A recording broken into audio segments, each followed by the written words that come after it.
привет! Мы будем сейчас делать снеговика. Да, я знаю. Я буду плохо делать. Вот показывай, вот, я только будет говоря акции. Пока что просто получше. Опа, опа. Вот. Стопой. Давай,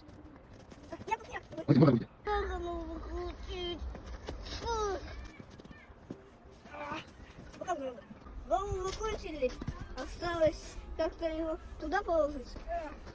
Вот так нужно ниже делать. И нужно тело как-то сделать.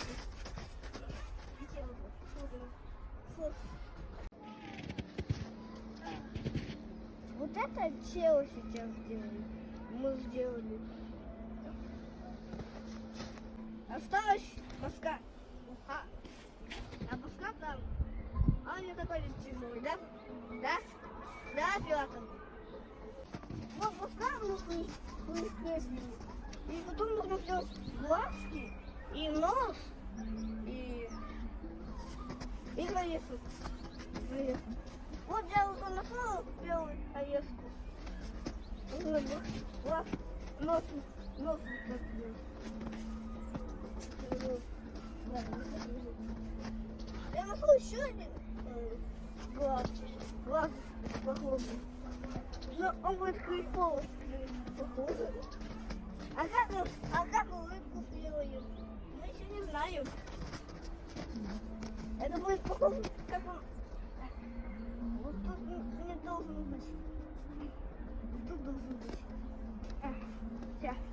Готово? Нужно нам найти палку. Так, вот. Я хотел.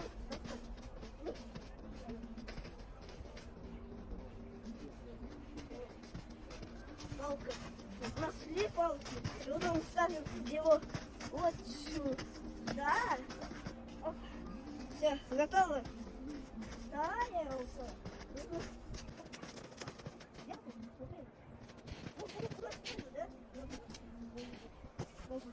Маленький. Маленький. Не такой маленький.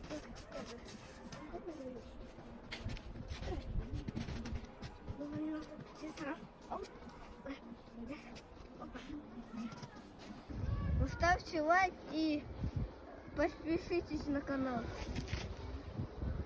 И всем пока!